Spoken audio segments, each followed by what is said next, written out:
projected by the Nigerian Meteorological Agency, NIMET.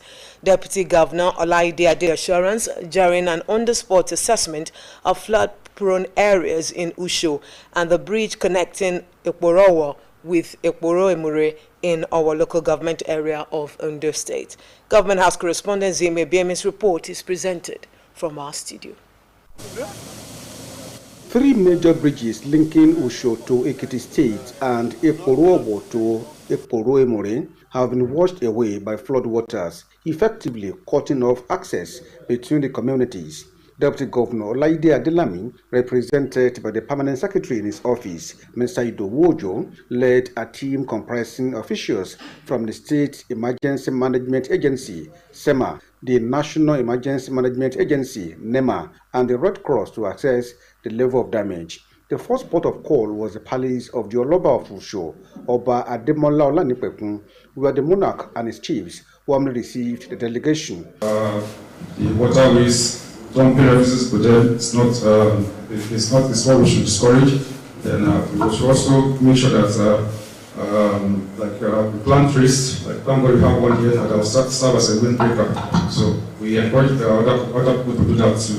The Deputy Governor assured residents that the state government will take all necessary steps to mitigate the impact of the flooding and provide needed support to affected communities. The governor, to the Deputy Governor, I think that we should come here to see this for ourselves, and there's actually on ground an interministerial committee working on this.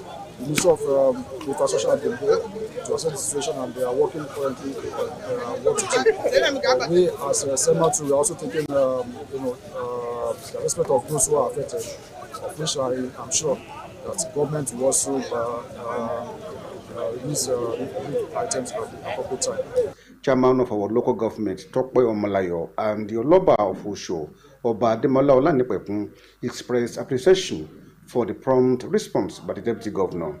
They appealed to both the state and federal government to urgently intervene, noting that the flood has disrupted farming, schooling, and economic activities in the area. Tomorrow, start to do some certain things. You know, this road is a gateway for our products. People who are coming from the farm, not from the farm alone. The students cannot come to the school again. Recently, we are having immunization. All the health workers, they cannot move again. This is one of the devastating periods for us in this community. My plea on behalf of the group of Usho community is how they will rescue our people. Those bridges that collapsed, how they will fix it up, and other connecting bridges that connect to other communities that people use to ply on daily basis, particularly when they are evacuating their farm product that they can come in, and also to do a kind of everlasting thing that will foster the occurrence of such flood in our community. At Ekporowo, residents made similar calls for swift government intervention, stressing their inability to cope with the situation alone. We are suffering here too much. More than 3 years now we have been suffering for this thing, but nobody to answer us. But today government sent people here. We appreciate them. We thank them very much. The government, Governor Adelami, will assist us to build the bridge, to construct the bridge, because there's no way to pass. As Usho community and the boundary town of Ekporowo awaits help, residents are hopeful that the state government's promises will soon translate into concrete relief. Now, the Ondo State House of Assembly has confirmed the outstanding commissioner nominee, completing the list of appointments sent by Governor Lucky Aiyedatiwa. The confirmation, which comes barely 1 week after the initial batch of 15 nominees was ratified, brings the total number of confirmed commissioners to 16. House of Assembly correspondent Moshilela Adesoya Ajayi now reports. The Ondo State House of Assembly on July 1 this year confirmed 15 out of 16 names of commissioner nominees earlier submitted by Governor Lucky Aiyedatiwa, leaving out Abiola Olawoye, who was unable to appear before the Assembly, having gone on official assignments. The motion for the adoption of selection committee's report and subsequent confirmation of the nominees was moved by the majority leader Olatunji Oshati and was seconded by lawmaker representing Akoko Northwest Constituency 1, Fatai Atere. I just wanted to thank Mr. Governor for the well-considered appointment that he has done. The appointment is yet another proof demonstration of Mr. Governor unwavering commitment to excellence, especially his wisdom in identifying men and women of proven integrity, competence, and professional distinction that Engineer Olawe belongs to. I hereby move the motion that confirmation of appointment of commissioner nominee as commissioner designate is hereby moved. My brother, the commissioner nominee, I joined the people of Ondo State to say congratulations and I wish you well. God you. Mr. Speaker, I write this days to second the motion moved by the majority leader that appointment of the commissioner nominee be confirmed in this chamber. The Speaker, Olamide Oladiji, read the report of the Committee of the Whole and announced Olawaye's confirmation following satisfactory performance during screening. We move and duly seconded that the commissioner nominee, that is in person of Engineer Ayorinde Olawaye, be confirmed as a commissioner designate. Those in favor say aye. Those against say nay. I have it.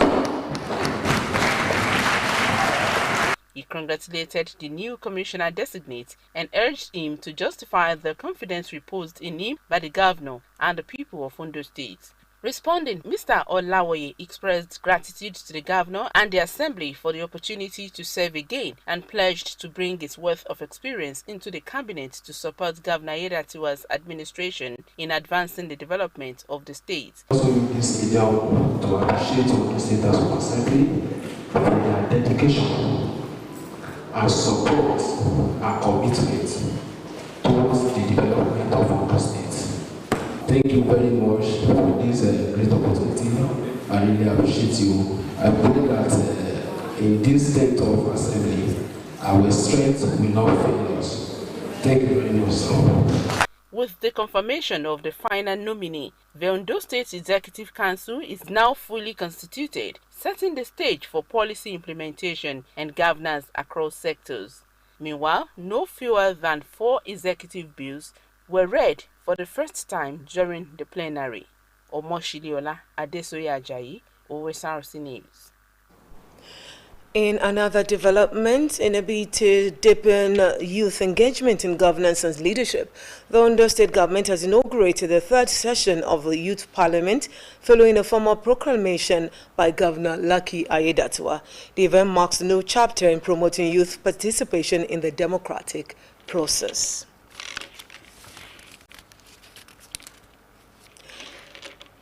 Now, the looming industrial action by the Academic Staff Union of Universities, ASU, has again sparked anxiety among Nigerian students, with many appealing to their lecturers to reconsider the strike option in the interest of their academic future. This comes as ASU threatens a nationwide strike to press home demands, including payment of outstanding salaries and revitalization of public universities. A visit to Federal University of Technology of Akure revealed that academic activities are still ongoing for now, but tension is rising among students who fear a disruption of the academic calendar. While the lecturers insist their demands are legitimate, students are caught in the middle, calling for a dialogue between the federal government and ASU to prevent another disruption of the education system. With the threat of a strike hanging in the air, students hope that both parties will find a common ground to avoid another academic setback.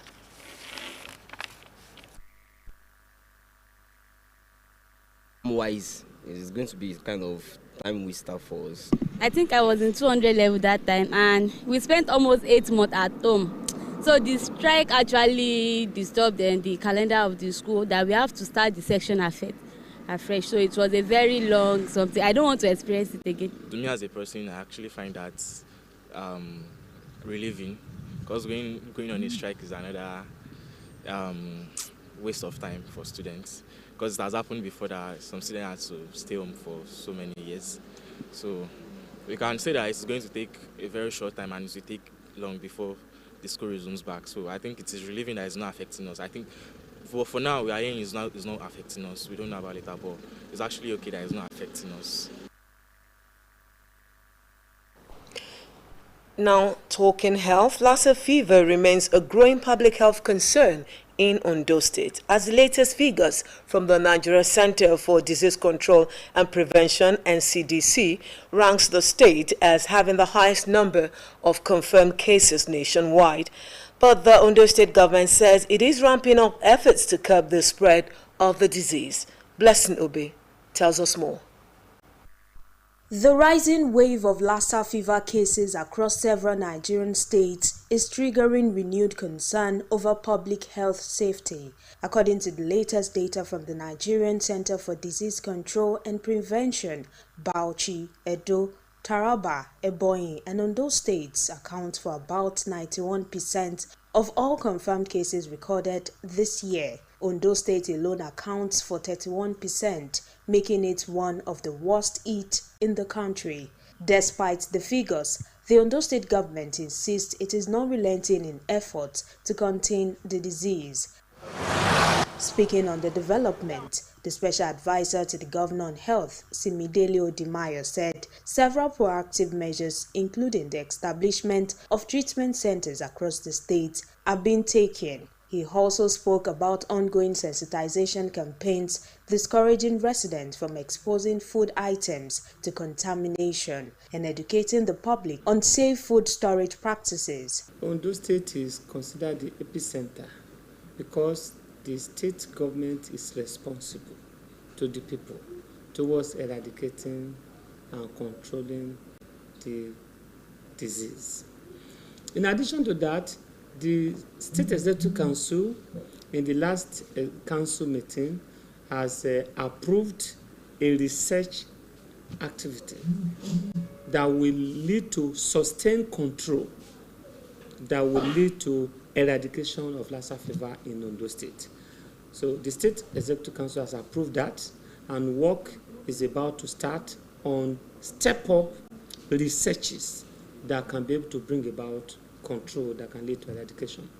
But even at the continuous level, the state is constantly doing active case search, active treatment, acute case search, and treatment of cases. So we have activity going on in order to reduce the cases. In a related development, the Edo State government has confirmed an outbreak of dengue fever, with 86 cases reported across several local government areas. Reacting to this, the Ondo State government said it is closely monitoring the situation to prevent a similar outbreak within its borders. It's another viral hemorrhagic fever, sort of.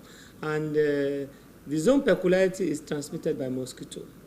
So usually for dengue fever, it is about early detection and treatment, and the state is really doing a lot about that.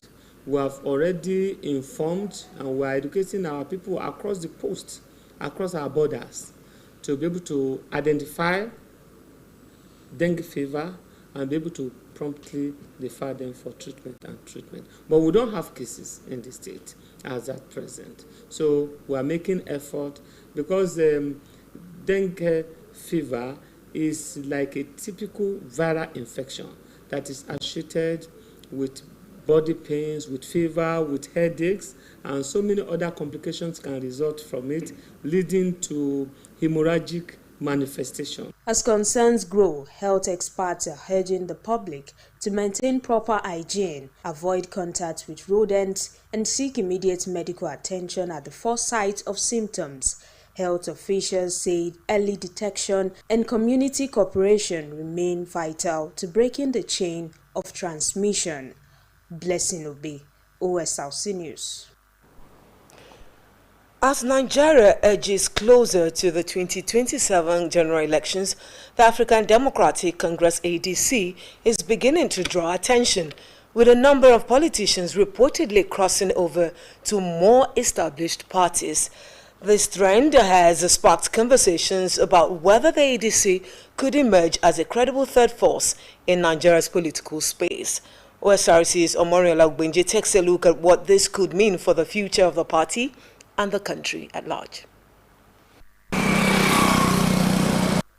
The political season is gathering steam, and the African Democratic Congress is gradually becoming a destination for politicians looking for a new platform. Reports from across Nigeria indicate a growing number of politicians joining the African Democratic Congress (ADC), intensifying discussions about the party's rising influence ahead of the 2027 elections. Such shifts are not new in Nigeria's democracy. Ondo State saw a similar wave in 2006 to 2007. While Nigeria experienced such shifts are not new in Nigeria's democracy, Ondo State saw a similar wave in 2006 to 2007, while Nigeria experienced it in 2014 to 2015. Now, it appears to be the ADC's turn.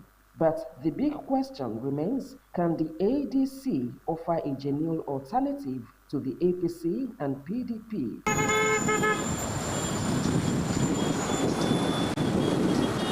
A scholar, Dr. Gbenga Abimbola, notes that these movements may not reflect any shift in ideology.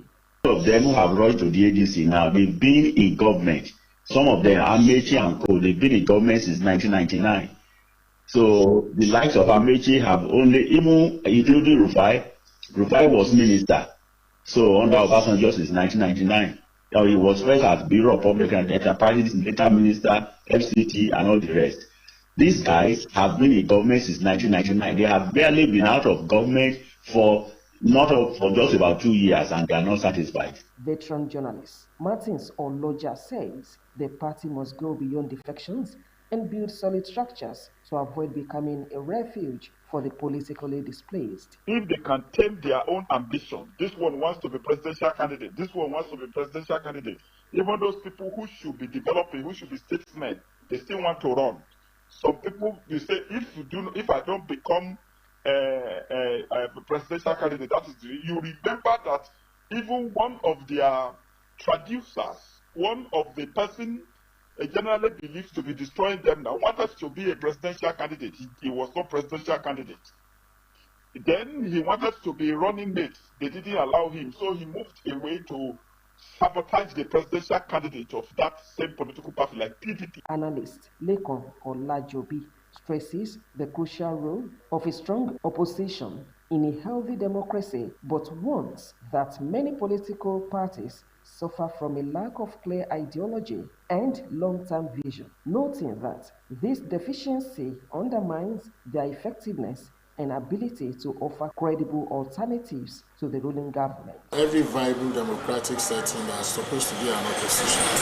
And the major function of the opposition is to allow the government of the day stand on its toes to make sure the dividends of democracy promised through their campaign and manifestos are given and are implemented to the latter for the benefits of the people. So, can the ADC rise above the noise to become a real alternative for Nigerians? For what becomes of them is another ballgame. Because as yesterday, Peter Obi still reiterated that he was good to contest for presidency and that he was not ready to be a running mate to anybody. So at the end of the day, we are going to see the game unfolding.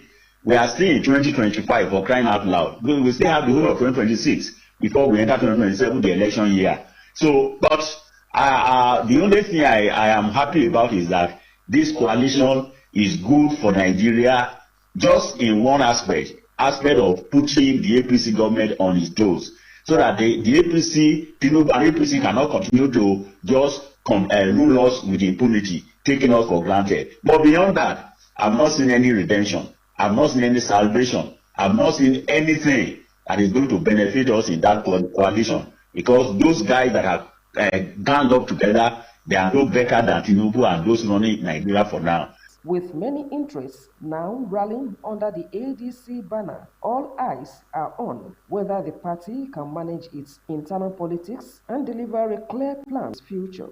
Omoriola Mbiji, Osrc News.